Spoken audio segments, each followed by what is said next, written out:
विधानसभा चुनाव 2023 का बिगुल बज चुका है। चुनाव में अपना भाग्य आजमाने के लिए राष्ट्रीय पार्टियों के साथ क्षेत्रीय और निर्दलीय कई प्रत्याशी मैदान में उतरे हुए हैं। लेकिन भीलवाड़ा शहर की आम जनता क्या चाहती है, इस कड़ी में आज लोकवाणी टीवी चैनल के हमारे रिपोर्टर सुरेंद्र सागर पहुंचे एक ऐसे तबके के पास जो कि अच्छे बुरे की परख कर न्याय दिलाने का कार्य करते हैं। भीलवाड़ा के न्यायालय में आज सीधी बात के तहत अधिवक्ताओं से चर्चा की गई। वो आने वाले उम्मीदवार से क्या चाहते हैं और क्या उम्मीद रखते हैं। आज विधानसभा 2023 के चुनाव की घोषणा हो चुकी है और दोनों पार्टियों के प्रत्याशी अपने अपने मैदान में उतर चुके हैं। लेकिन भीलवाड़ा की जनता और शिक्षित वर्ग किस मोड में है, आज हम खड़े हैं भीलवाड़ा के न्यायालय में, जहां हम आज बात करेंगे उस वर्ग से जो कि अच्छे और बुरे का फैसला करवाने में अपना अहम भूमिका निभाते हैं। आइए हम इनसे बात करते हैं कि वो भीलवाड़ा के लिए कौन सा विधायक चाहते हैं और उनसे क्या उम्मीदें रखते हैं। भीलवाड़ा का जो वर्ग है क्या चाहते हैं आप, कौन सा उम्मीदवार चाहते हैं, किस टाइप का उम्मीदवार होना चाहिए जो आपकी उम्मीदों पर खरा उतर सके। उम्मीदों पे खरा उतरने की बात जहाँ तक है, जो लोक कल्याणकारी योजनाओं को एज इट इज फॉलो करे, केवल एजेंडे में नहीं ले और जनता को सुशासन दे। क्या लगता है किस टाइप का विधायक होना चाहिए, किस टाइप की डिमांड है आप लोगों की। मैं भीलवाड़ा से अधिवक्ता हूँ, श्रीनाथ पारासर। इसमें जो भीलवाड़ा में ऐसा नेता पब्लिक को चाहिए जो सुशासन लाए और पब्लिक की समस्याओं का निदान करे, और जो भी पब्लिक की जो भी समस्या है उसमें आकर खड़ा रहे, और जिस प्रकार जन जागरण की बात करे, और हर कोई जिस प्रकार भीलवाड़ा में रोडों की बदहाली हो रही है और भीलवाड़ा में बहुत सारी समस्याएं हो रही हैं, जिस प्रकार की के ओवरब्रिज की मांग है, जो नेता भीलवाड़ा की समस्या के लिए पूर्ण जोर तरीके से संसद में विधानसभा में आवाज़ उठावे, इस प्रकार के नेता की भीलवाड़ा को सख्त जरूरत है, ताकि जो जनता समस्याओं से त्रस्त होकर परेशान हो रही उनका निराकरण हो सके। क्या मानते हैं हम ये मानते हैं, हम न्यायालय से संबंधित हैं। दुर्भाग्य से भीलवाड़ा में पिछले 20 सालों से ऐसा कोई लीडर पैदा नहीं हुआ, या ऐसा कोई बीजेपी हो चाहे कांग्रेस हो, उनको न्यायालय से कोई मतलब नहीं है। भीलवाड़ा न्यायालय की 10 कोर्टें अभी किराए के कॉम्प्लेक्सों में चल रही हैं। डिस्ट्रिक्ट हेडक्वार्टर पे जो न्यायालय परिसर होना चाहिए वो ऐसा यहाँ नहीं है बिल्कुल। और भीलवाड़ा का जो भी जनप्रतिनिधि, चाहे वो एमएलए हो, एमपी हो, उनको न्यायालय से संबंधित जब भी हम समस्या बताते हैं तो जैसे कोई वकील का किसी का घर का काम हो, भीलवाड़ा शहर की आबादी के लिए जो न्याय की व्यवस्था होनी चाहिए, जो न्यायालय परिसर होना चाहिए, पार्किंग की व्यवस्था होना चाहिए, ऐसी व्यवस्था यहाँ नहीं है। यहाँ 10 कोर्टें किराए के चल रही है, और दुर्भाग्य से भीलवाड़ा में चंबल का पानी होते हुए भी हर वकील को अपनी कैन मंगानी पड़ती है। यहाँ पीने के पानी की पर्याप्त सुविधा नहीं है, पर्याप्त परिसर नहीं है। आने वाले 100 वर्षों के लिए ऐसा लीडर चाहिए जिसका विजन हो, जहाँ न्यायालय की पर्याप्त व्यवस्थाएं हो, पार्किंग की व्यवस्थाएं हो, और न्यायालय सुचारू रूप से न्यायालय परिसर में चले। 10 लाख रुपए भीलवाड़ा न्यायालय को कॉम्प्लेक्स में किराया का देना पड़ रहा है। उसके बाद भी हम वकीलों को वहाँ न्यायालय की अनुभूति नहीं होती। जैसे हम कोई कॉम्प्लेक्स में दुकान में सामान लेने जा रहे हैं, तो न्यायालय जो परिसर है उसके लिए ऐसा प्रतिनिधि हम चाहते हैं जिसको न्यायालय के परिसर के बारे में चिंता हो। अभी आपको पता हो, कलेक्टिव परिसर में एक रजिस्ट्रार ऑफिस होता था, वो ऑफिस यहाँ से 5 किलोमीटर कोड़ा चला गया कि भाई बिल्डिंग जर्जर है। उसी बिल्डिंग के अंदर हमारा MSc 2 न्यायालय चल रहा है।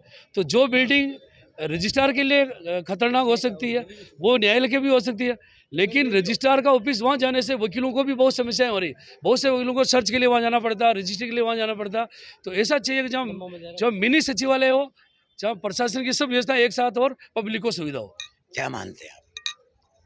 भीलवाड़ा एक एशिया का मैनचेस्टर है, उत्तरी भारत का मैनचेस्टर है, परंतु गत 20 साल से इस मैनचेस्टर पर गहरी चोट पहुंच रही है। आज भीलवाड़ा का टेक्सटाइल उद्योग बाहर जा रहा है, नीमच जा रहा है, बांसवाड़ा जा रहा है। क्यों जा रहा है कि यहाँ के जनप्रतिनिधि ध्यान नहीं देते। यहाँ के जनप्रतिनिधि चेंज होने चाहिए। यदि एक कर्मण्य व्यक्ति जनप्रतिनिधि है तो चेंज होना चाहिए, क्योंकि हमारे जो मैनचेस्टर इसमें चोट पहुँच रही है। हम चाहते हैं कि जनप्रतिनिधि जो इसमें कर्मण्य, जो काम करने वाला, वही आना चाहिए। क्या लगता है, आप एक सीनियर हैं तो क्या मानते हैं, क्या भीलवाड़ा की स्थिति क्या है। भीलवाड़ा आज की तारीख में नेतृत्वहीन हो गया है, क्षमताहीन हो गया है। भीलवाड़ा में 15 साल से एक ऐसा माहौल हो गया जैसे कोई लीडरशिप ही नहीं हो। भीलवाड़ा शहर की सड़कों को आज तैयार करने का जो काम हो रहा है 15 दिन से, भीलवाड़ा शहर के अंदर सड़कें थी नहीं, नालियों का पानी इस नाली से इस नाली में आ रहा था, कोई रोकने वाला नहीं था। और शहर के अंदर आवारा पशुओं का आतंक पहले भी था, आज भी शहर में आवारा पशुओं का आतंक है। भीलवाड़ा शहर में ट्रैफिक नाम की कोई व्यवस्था ही नहीं है। भीलवाड़ा के अंदर जो हालात है उसको देख के आप अंदाजा लगा सकते हैं कि आज इंस्पेक्टर विहीन जिला हो गया है। आपके जो विधायक हैं वो क्या सही उम्मीदों पे खरे उतरे हैं? मेरा तो जो सोच है, मैं ये मानता हूँ, चाहे विधायक जनप्रतिनिधि भीलवाड़ा का हो चाहे पूरे भारतवर्ष का हो, मेरी ये भावना है और मेरी ये सोच है कि जनप्रतिनिधि 5 वर्ष में केवल वोट के समय में 7-8 दिन तक पूरी ताकत लगाकर घर घर में घूमता है। इसके बजाय 5 वर्षों तक जनप्रतिनिधि जिस जहाँ का है, भीलवाड़ा से तो भीलवाड़ा में, मल्लगढ़ है तो मल्लगढ़ में, उसको जयपुर जाने तक की ज़रूरत नहीं है। ऑनलाइन पर यदि कोई बिल पास होता है तो अपना मतदान कर सकता है। वहाँ जाकर भी क्या करेगा, मतदान ही करेगा, अपनी राय देगा। यहाँ से जब ऑनलाइन ऐसी सुविधाएं हो गई है, पान वाले की दुकान पर 5 रुपये के गुटखे का ऑनलाइन पेमेंट हो सकता है। तो इन जनप्रतिनिधि की राय, विचार और वोट उनके क्षेत्र से क्यों नहीं किया जा सकता है? अगर जनप्रतिनिधि अपने क्षेत्र में 5 वर्ष तक रहेगा, 7 दिन में डोर टू डोर चला जाता है, 5 वर्ष में 500 बार अपनी जनता के पास जाएगा और समस्या उसके कानों तक अपने आप पहुंच जाएगी और उसका निदान का मालूम पड़ेगा। अभी तो 5 साल में 1 दिन आता है और 4 साल और 60 दिन गायब रहता है, उसको क्या लेना देना है ये पूरे देश। हाँ सर, मैं एडवोकेट बनवारी व्यास अच्छा, बना एक और शबनमी। मेरी बात है, 1 सेकंड और है, और नहीं एक बात और है। दूसरी बात, इन जनप्रतिनिधि को चाहिए कि जनता किससे जुड़ी हुई है। गांव में पंचायत और सचिव, शहर में चाहे नगर परिषद हो, चाहे यूआईटी हो, चाहे महानगर हो, इन लोगों पर चेक एंड बैलेंस हो जावे। हर चीज़ का म्यूटेशन ऑनलाइन है, रजिस्ट्री ऑनलाइन होती है, तो सेम डे म्यूटेशन क्यों नहीं खुलता है? ऑफिस में जाने की क्या ज़रूरत है? लेकिन यदि हम भ्रष्टाचार को समूल नष्ट करना चाहें, अपनी मानसिकता हो, अपनी नैतिकता हो, तो ये मेरा कहना, सोच बदले। हाँ सर, मैं भीलवाड़ा सेशन कोर्ट में अधिवक्ता बनवारी व्यास बना शबनमी नाम मेरा ये मानना है कि विधानसभा की जो चुनाव चल रहे हैं और हम 15 साल से जिनको वोट देके ज़बरदस्त मतों के साथ में बिठाया विधानसभा में, हालत ये है कि वो केवल चुनाव में दिखते हैं। कुछ तो ऐसे हैं कि वो उठावना स्पेशलिस्ट हैं, वो चाहते तो ओवर ब्रिज करवा सकते थे, वो चाहते तो भीलवाड़ा की एकदम एशिया में नाम हो जैसा कर सकते थे। सबसे बड़ी दुर्भावना तो ये है उन लोगों के मन में कि वो विधायक को उसका पैसा ही खर्च नहीं कर पा रहा है और फिर चुनाव में आगे साहब हमारे को वोट दीजिए, कैसे देवें उनको? अब क्या तो हमारा जो ये समय चल रहा है, अब ये निर्णायक समय यह है कि जिनको हमने खूब परखा देखा, सर आंखों पे बिठाया, उनको शर्म खुद को आनी चाहिए कि हम वोट कैसे मांगने जा रहे हैं और खुद को मन में सोचना चाहिए कि हम आज काम करते तो ये नौबत आज नहीं आती। समस्या कभी भी कहीं ख़त्म हो ही नहीं सकती है। किसी कार्यकर्ता की मांग आप कभी पूरी कर ही नहीं सकते हो, लेकिन जनप्रतिनिधि को ये चाहिए ऐसा काम करे जो काम उसके विधानसभा क्षेत्र के हर आदमी के काम आवे। किसी भी एमएलए ने मुझे इंडिविजुअल मेरा कोई काम कर दिया है तो मेरी महत्वाकांक्षा पूर्ण हो सकती है, लेकिन हर कार्यकर्ता की महत्वाकांक्षा पूर्ण नहीं हो सकती। इसलिए कार्यकर्ताओं की महत्वाकांक्षा को छोड़ करके ऐसा काम करे जो लोगों के पूरी जनता के काम में आवे। कार्यकर्ता लिमिटेड होते हैं, जनता लिमिटेड नहीं है। जनता पूरी, एमएलए पूरी जनता का, वो कार्यकर्ताओं का नहीं है। कार्यकर्ता आज हैं, कल दूसरे आ जाएंगे। आप ऐसा काम करो जो हर जनता के काम आवे। भीलवाड़ा आज की तारीख में 20 साल, 25 साल, 30 साल पुराना वाला भीलवाड़ा नहीं रहा। आज भीलवाड़ा को फ्लाईओवर की डिमांड है। मैं पूछना चाहता हूँ, 15 साल से विठल शंकर जी एमएलए हैं, क्या उन्होंने फ्लाईओवर के लिए एक बार आवाज़ उठाई? क्या उन्होंने एक भी बार विधानसभा में कहा कि भीलवाड़ा को फ्लाईओवर की ज़रूरत है या भीलवाड़ा में सड़कें चौड़ी करने की ज़रूरत है? 15 साल से विठल बेड़िया जी एमपी है, क्या उन्होंने भीलवाड़ा के लिए एक क्वेश्चन विधानसभा में उठाया? किसी लोकसभा में किसी एक मंत्री से जाके भीलवाड़ा के लिए उन्होंने कुछ मांगा? देखना, आप देखिए जाजपुर वाले विधायक को, जी सरकार नहीं होने के बाद वो दिल्ली में हर 7 दिन दिल्ली जाता है और किसी न किसी मंत्रालय से कुछ न कुछ ला करके जाजपुर में करवा रहा है। क्या इन्होंने करवाया? आज नारायणीवाल जी को ये पता था कि मैं भीलवाड़ा से चुनाव लड़ूंगा। 5 साल तक कांग्रेस की सरकार थी, क्या उन्होंने भीलवाड़ा के लिए कोई काम किया? आज वो दावेदारी आज नहीं जता रहे, वो 5 साल से दावेदारी जता रहे हैं। तो 5 साल में उनको भीलवाड़ा नहीं दिखा कि यार मैं वोट मांगने किस मुंह से जाऊंगा।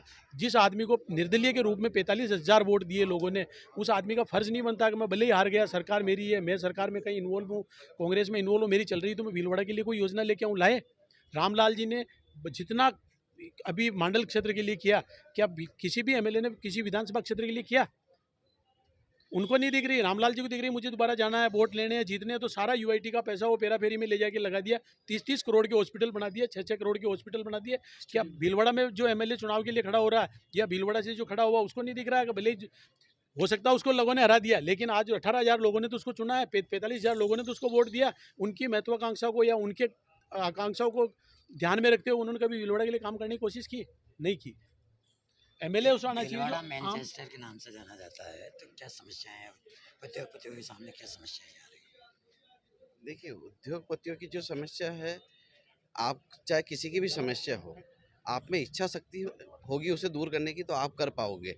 चुनाव में खड़े होंगे, जीतोगे और 5 साल बैठ जाओगे, फिर तो कुछ काम नहीं होना है। जो भी जनप्रतिनिधि खड़े हुए हैं, मेरा तो उनसे यही निवेदन है कि जीतें, हमारी शुभकामना है, मगर भीलवाड़ा के लिए कम से कम काम करें, चाहे सरकार किसी की भी हो। जैसे भाई साहब ने अभी बताया फ्लाईओवर वगैरह, और उद्योगपति, आप टेक्सटाइल मार्केट की तरफ चले जाएं, वहाँ पे कितनी तंग सड़कें हैं वगैरह, ट्रैफिक की समस्या है। तो जब आप इच्छा शक्ति रखेंगे तो सारे कार्य होंगे, बिना इच्छा शक्ति के कुछ नहीं होना। भीलवाड़ा के अंदर सबसे ज़्यादा तो समस्या ट्रैफिक की है और रोज़गार।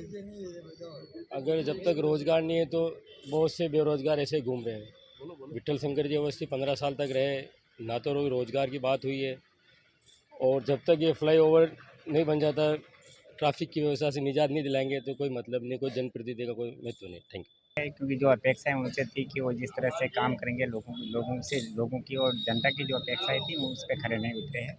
इसलिए हमारी जो अपेक्षा है उस पर खरे नहीं उतरे। इसलिए हम ये चाहते हैं कि ऐसा कैंडिडेट आए जो जनता की अपेक्षा पे खरा उतरे, और वो जनता जो उनसे आशा रखती है उस हिसाब से काम करे। मेन चीज़ विकास की है, और विकास सर्वोपरि होता है चुनाव राजनीति में। जो व्यक्ति विकास को ध्यान देगा, विकास के प्रति समर्पित रहेगा, जनता उसी के प्रति समर्पित रहेगी। आप अपने विधायक से क्या उम्मीदें रखते हैं? विधायक से तो उम्मीद ये है कि भाई जो भी हो विकास पूरा होना चाहिए। समस्याएं जो भी है, जैसे ट्रैफिक की बहुत बड़ी समस्या है, एक ओवरब्रिज की बहुत आवश्यकता है। काफ़ी दिनों से, काफ़ी वर्षों से इसकी चर्चा चल रही, लेकिन कोई इसके लिए काम नहीं कर सका, न इसको पास करा सका आज दिन तक। सारी किताबों में, कागजों में प्लानिंग करते हैं, आगे बढ़ाते ही नहीं इसको।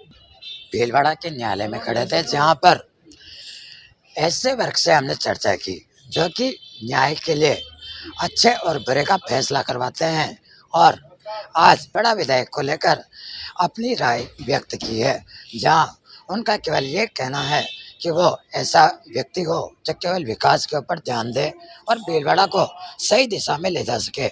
मैं सुरेंद्र सागर, लोकवाणी के लिए।